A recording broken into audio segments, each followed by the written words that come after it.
Hoje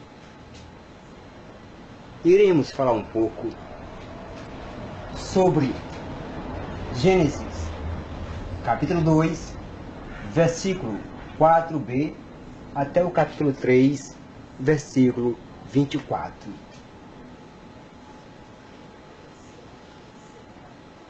Esses dois textos são bastante conhecidos, porque o primeiro é sobre o paraíso terrestre. O segundo, Adão, Eva, que foram expulsos do paraíso. Então, vamos mergulhar nesse texto. Pois bem, o que fazer se não interrogar? Será que realmente houve o paraíso terrestre, como narra aqui o capítulo 2, 4b em diante? Será que realmente existiu Adão e Eva? Será que foram expulsos do paraíso? São perguntas que devem ser feitas pelo leitor, pela leitora, sem nenhum medo de que está ofendendo a Deus, ou de que é uma pessoa que não tem fé nas Sagradas Escrituras. Não, isso não equivale a dizer essas duas coisas que foi falada. Ora, por exemplo, em 1581 a 1656, um bispo fez um estudo, pegando as idades dos profetas, calculou então que o mundo foi feito no ano 4004 a.C. Depois também calculou que nesse mesmo ano foram expulsos do paraíso Adão e Eva. Isto é uma leitura, podemos dizer, fundamentalista, que pega ao pé da letra. Portanto, é preciso a gente ir até o texto, situar quando foi escrito e o que o autor queria dizer com este texto. Aí está, por trás disto, aquilo que nós amamos, que é a palavra de Deus. Aí está todo o ensinamento para a nossa vida, tirar proveito da vida da gente e da comunidade, porque a palavra de Deus é para isso, é para a comunidade, não apenas pessoal. Ora, se for pegar o pé da letra, vai entrar em choque então com o capítulo 1 de Gênesis. Porque em capítulo 1 diz que Deus criou o céu, a terra e tudo que existe pela força da sua palavra. Depois criou o homem e a mulher. Inclusive você pode ver que há um vídeo sobre isso, aqui em um pouco de Bíblia, sobre esse capítulo 1, onde se diz que ele foi escrito quando o povo de Deus estava no exílio em Babilônia. Lá vem dizendo o motivo e explicando. Recomendo que você que ainda não assistiu, procure assistir esse vídeo. Pois bem, e o capítulo 1 de Gênesis narra essa criação de Deus. E logo depois você vira a página e entra no capítulo 2 e encontra uma outra criação. E você vê que lá em Gênesis 1, Deus cria com a força da sua palavra. Não encosta, ele cria. E aqui, um Deus que pega o barro, amassa, faz com o oleiro e faz o homem.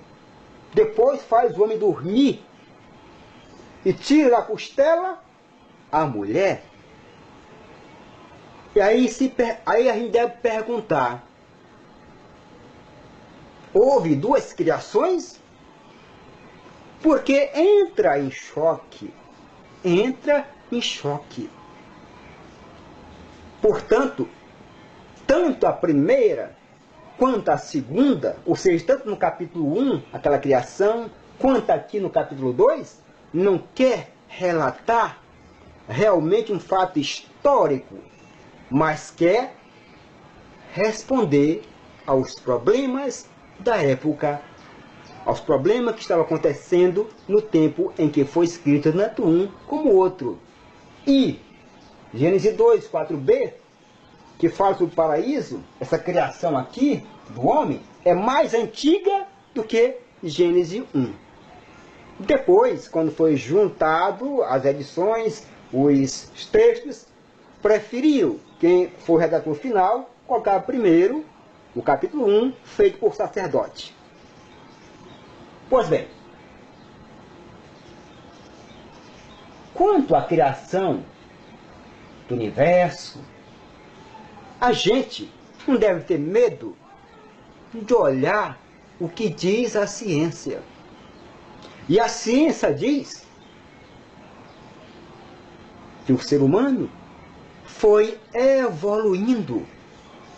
Passou-se então,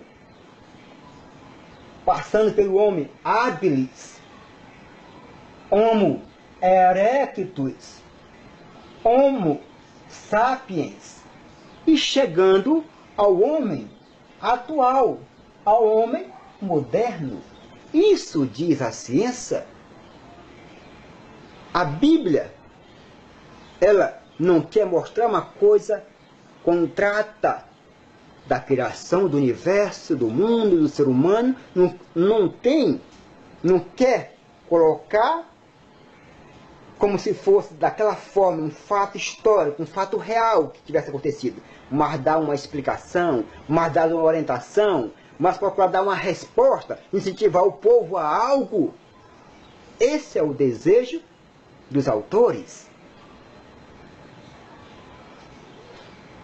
Portanto, o autor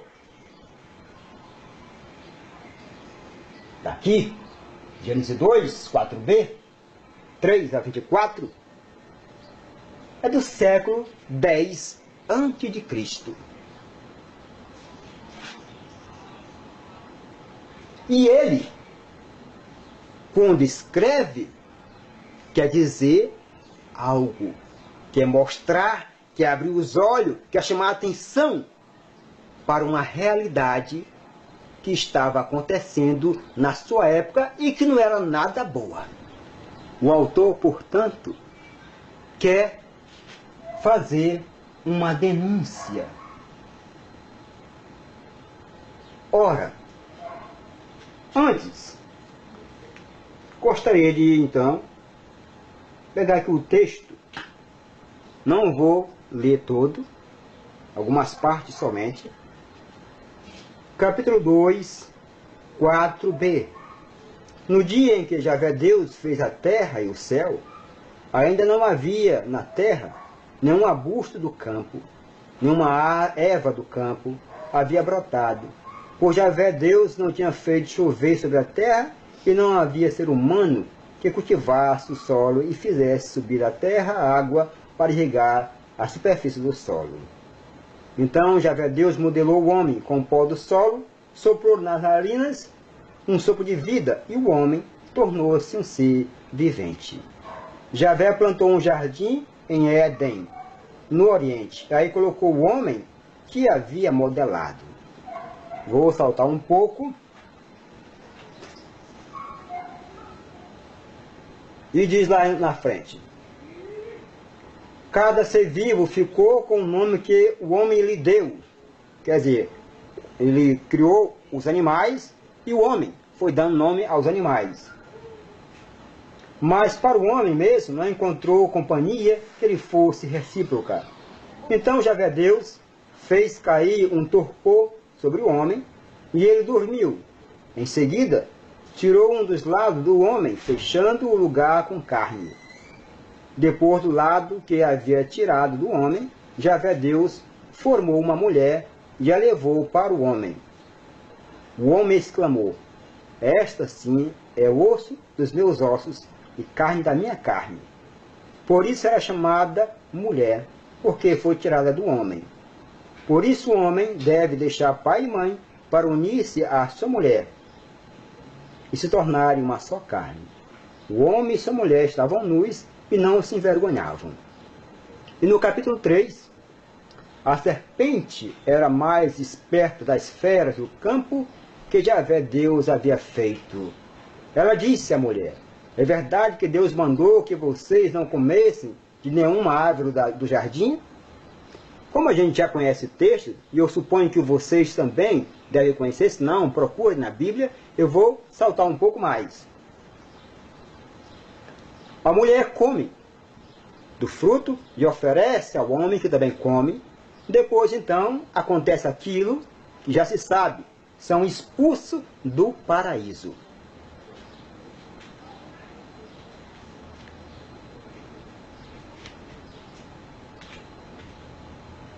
Pois bem, quando ele escreveu esse texto, temos que procurar saber por que ele escreveu. Então, como já foi dito, no século X, ou seja, ele escreveu aqui, no tempo do reinado de Salomão, que foi 971 a 931 antes de Cristo. E aqui, em 1 Reis 3, do capítulo 3 ao capítulo 11, se encontra falando sobre o reinado de Salomão. Salomão foi um grande construtor. Isso a Bíblia mostra claramente. Grandes construções ele fez. Fez o templo, está lá em 1 Reis 6. Fez também o seu próprio palácio, 1 Reis 7.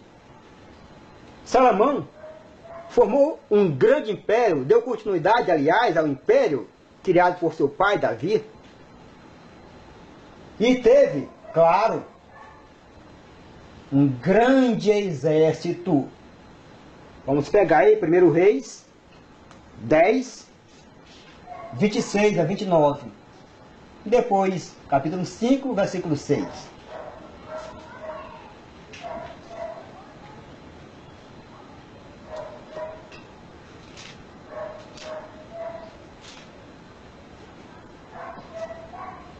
Salomão acumulou também carros de guerra e condutores. Tinha 1.400 carros de guerra e 12.000 condutores que ficavam nas cidades dos carros e junto do rei em Jerusalém.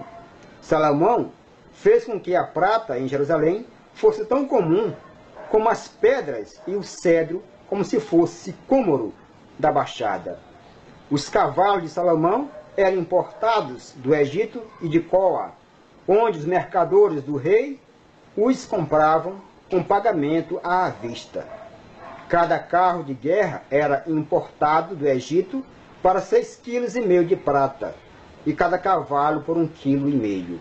Os cavalos eram importados nas mesmas condições para os reis dos heteus e os reis de Arã. E no capítulo 5, versículo 6, Salomão possuía estábulos para 4.000 cavalos de tração e 12.000 cavalos de montaria. Portanto, Salomão tinha um grande exército. E Salomão, então, para construir o templo, o palácio e outras obras mais, que eu não falei aqui, mas que estão lá na Bíblia, ele pegou, então, os israelitas, que é da tribo do norte, tem do sul Judá, e tem o pessoal do norte, os israelitas, e transformou em trabalhadores forçados.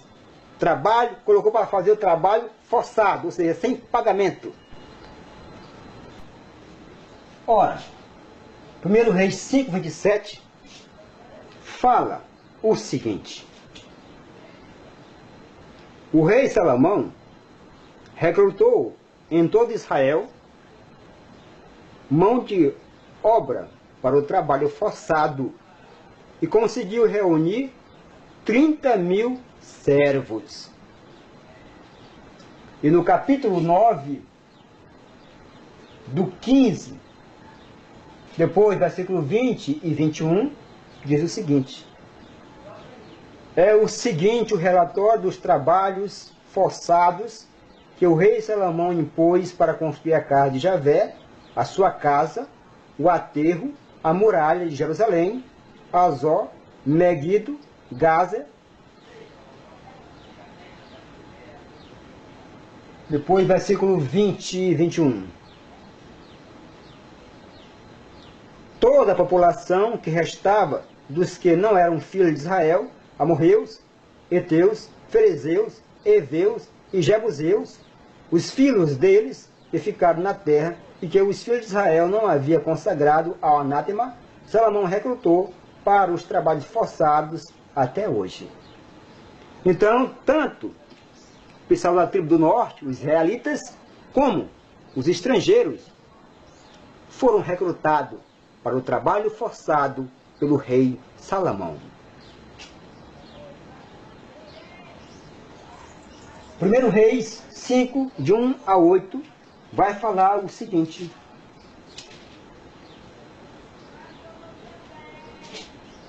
Salomão dominava todos os reinos existentes, desde o rio Eufrate até a região dos filisteus e a fronteira do Egito. Enquanto viveu, todos lhe pagaram tributo e o serviram. Salomão recebia diariamente para seu gasto 13,5 toneladas de flor de farinha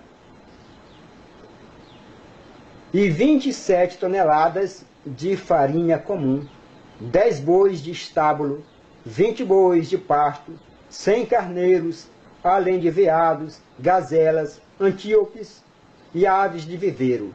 Isso porque seu domínio se estendia até o outro lado do Eufrate, desde Táfisa até Gaza, sobre todos aqueles reis do outro lado do rio, e havia paz em todas as suas fronteiras. Enquanto Salomão viveu, Judá e Israel viveram tranquilos, cada qual debaixo de sua vinha e de sua figueira, desde Dan até Bersabeia. Salomão possuía estábulo para 4.000 cavalos de tração e 12.000 cavalos de montaria. Os prefeitos mencionados acima providenciavam o sustento de Salomão, de todos os que comiam às expensas do rei, cada prefeito durante um mês, para que não faltasse. Forneciam também cevadas e palha para os cavalos de tração e de montaria, no lugar onde fosse necessário, cada qual por seu turno. Veja, Salomão construiu muito, teve exército, pessoal da corte, mas tudo isso à custa de quem? Dos pobres, daqueles que foram recrutados para o trabalho forçado, tanto israelitas, pessoal do norte, como alguns estrangeiros. E você vê aí a quantidade de alimentos, de produtos que era mantido diariamente. Era uma carga muito pesada nos ombros dessas pessoas. Um rei poderoso, mas seu poder era um poder que sugava os pequenos. Será que hoje também Quem está à nossa frente não tem feito a mesma coisa? Os nossos governantes?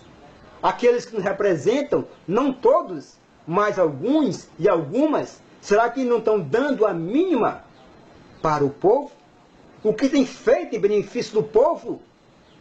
Estão preocupados realmente com o povo ou estão feitos como Salomão, sugando, sugando, sugando? E no capítulo 4, o rei Salomão reinava sobre todo Israel. Estes eram os chefes que estavam com ele. Vou saltar um pouco, diz: Salomão tinha 12 prefeitos em todo Israel. Cada um devia prover o palácio real durante um mês do ano. Então, para poder manter o seu poder, dividiu 12 prefeituras. E cada mês, aquele prefeito tinha que, por obrigação, sustentar toda a casa de Salomão. Todos que estavam ali com ele no seu palácio. Agora, o autor que vivia nesta época começou a refletir. Por quê? Onde havia o desejo de viver, havia morte. Por que a morte? Por que que a mulher que dá à luz a vida, que devia dar essa luz e ter alegria, sem sentir dor, por que que justamente no momento que ela dá à luz a vida, o maior dom, ela padece dores de parto? Alguns dizem, porque ela pecou, quer dizer então que se ela não tivesse pecado, ia parir sem dar a sentir dor? Não é nada disso que o texto quer dizer. Então o autor se pergunta, o que mais então? Por que que a mulher ama o seu marido e esse a maltrata? Tudo isso são perguntas que passam pela cabeça de quem escreveu o texto. E ele procura então dar respostas a essas suas perguntas. Então, o autor, ele procura então, com as suas perguntas, dar uma resposta que vai ajudar também a sua comunidade, os seus irmãos, as suas irmãs. Aí o que é que ele faz? Inspirado pelo Espírito Santo, é claro, ele constrói aqui o paraíso. Aqui no texto do capítulo 2, mostra lá o homem criado do barro, depois a mulher da costela, depois a expulsão deste homem do paraíso.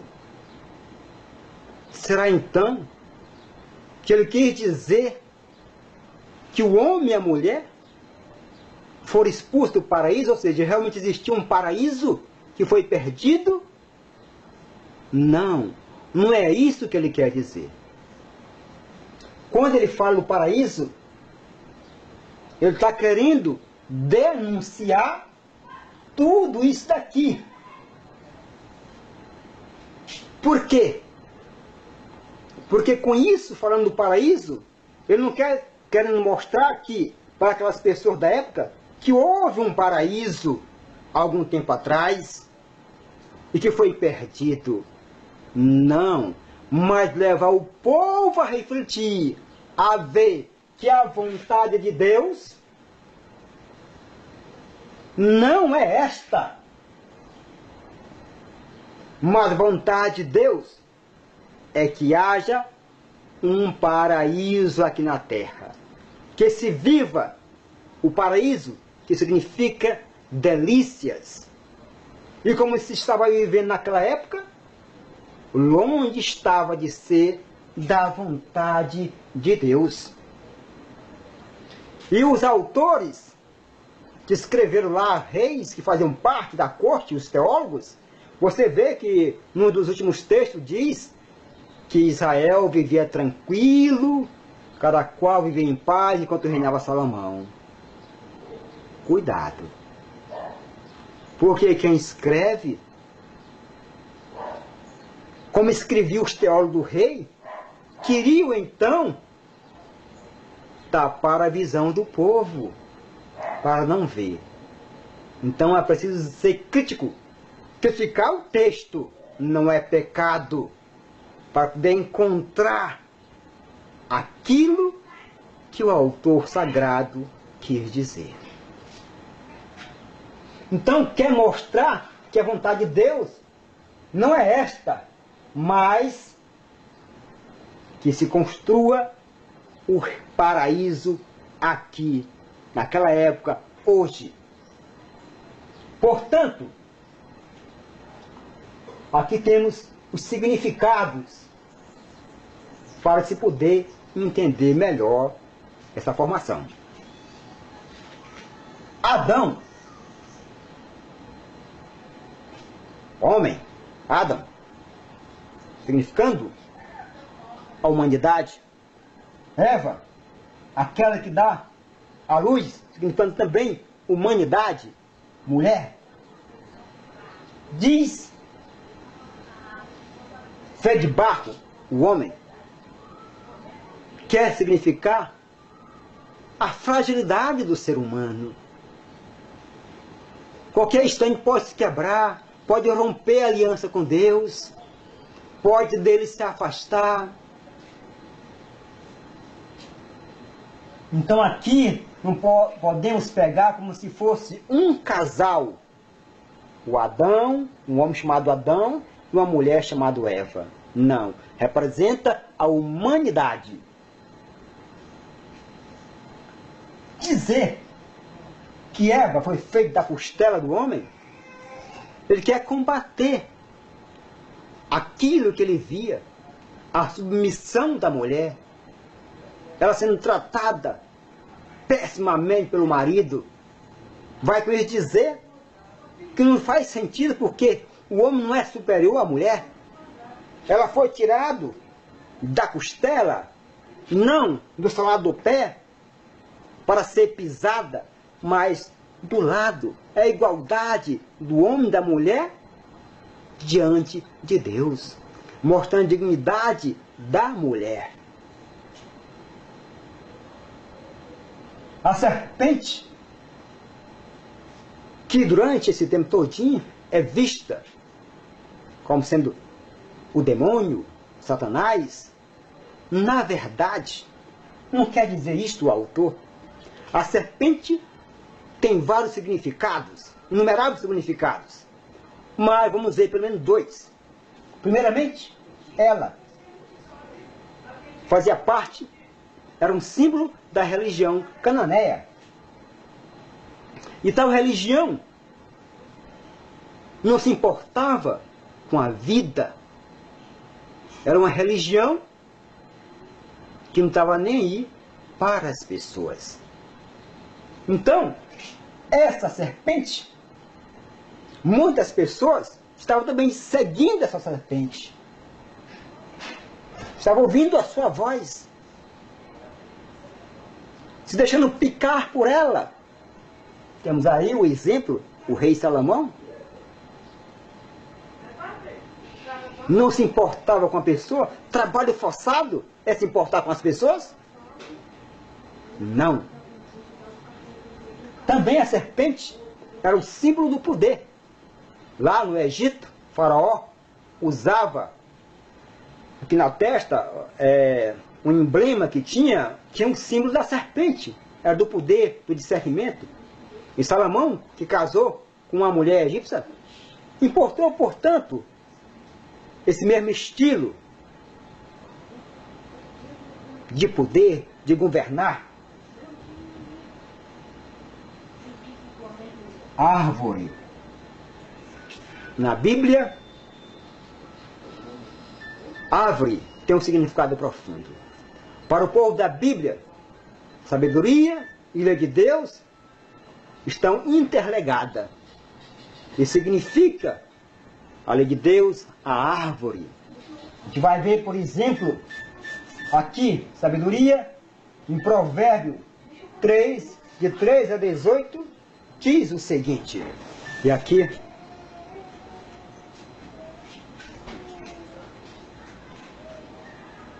sabedoria, Provérbio 3, de 3 a 18, fala o seguinte. Feliz é a pessoa que encontrou a sabedoria e alcançou o entendimento. Porque a sabedoria é mais valiosa do que a prata e rende mais do que o ouro puro. Ela é mais preciosa do que as pérolas. Nenhum objeto desejado a ela se compara. Na mão direita, ela tem vida longa e na esquerda, riqueza e honra. Seus caminhos são agradáveis e todas as suas direções levam à paz. Ela é a árvore da vida para os que a adquirem. São felizes aqueles que a possuem. A árvore da vida para aqueles que adquirem. E o Salmo 119, 30 diz o seguinte: a explicação da tua palavra ilumina, traz conhecimento aos simples. E o Salmo 1,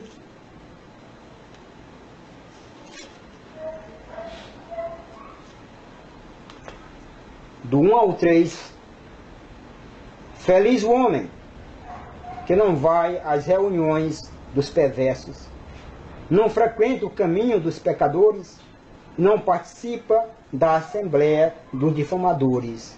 Ao contrário, encontra seu prazer na lei de Javé, e na sua lei medita dia e noite. Será como árvore plantada junto a um riacho, e que dá fruto no tempo devido. Sua folhagem não seca jamais. Encontrará sucesso em tudo que faz. Depois tem Jeremias, você pode ler em casa, 17, do 7 ao 8. Pois bem, também lá em Gênesis 3, fala que o homem iria tirar agora do trabalho, ia ter o sustento com muito suor, ia ser muito trabalhoso para poder manter a sua vida com o fruto do seu trabalho.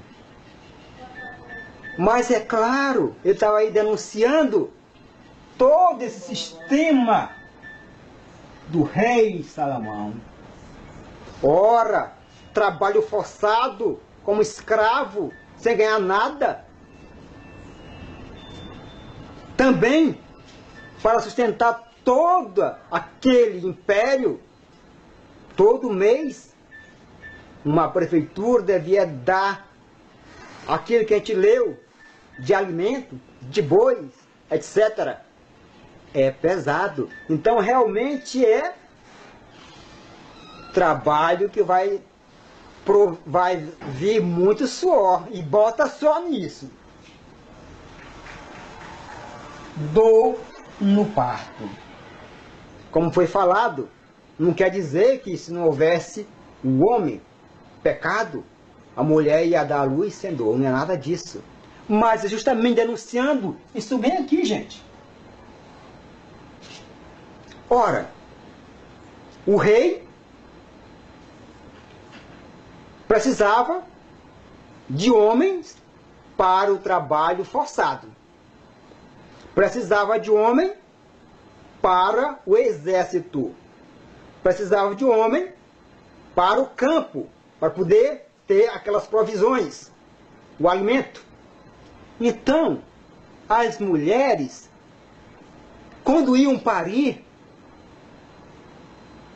a dor era grande, porque viam que o seu bebê não ia ter um futuro bonito. Então aí está a dor, porque já sabia aonde iria parar aquela criança, já ser escravo do império de Salomão. Então, a dor do parto só tinha a aumentar. Por isso, como diz os grandes exegetas, os grandes estudiosos, aqui eu cito um, o Frei Carlos Mestres, ele vai dizer o seguinte, que o paraíso é uma profecia do futuro jogada para o passado. Portanto, não quer dizer que aconteceu um paraíso no passado, mas é para suscitar no povo o desejo de fazer acontecer o paraíso aqui, porque essa é a vontade de Deus. Por isso o povo não pode ser mole, não pode se deixar sujeitar a nenhum governo que queira escravizá-lo, que queira sugá-lo. Não importa se esse governo é do PT, do PSDB, do PMDB, de que seja qual for o partido. A vida é mais importante. E a nossa autoridade que nós elegemos é para que nos represente, que procure melhorar a vida do povo, não importa o seu partido. Se lá ele fizer o bem, tem e deve ter o nosso voto. Deve ser falado bem. Mas se ele não está agindo bem, não importa o partido. Temos que criticar, que denunciar, para poder fazer acontecer o paraíso no nosso meio, porque essa é a vontade de Deus na vida do homem e da mulher, do Adão e da Eva, ou seja, da humanidade. Obrigado e até o próximo vídeo. Fique na paz desse Deus que quer que haja no nosso meio o Éden, um paraíso, as delícias para todos e todas, e não para um pequeno grupo. Assim seja. Obrigado.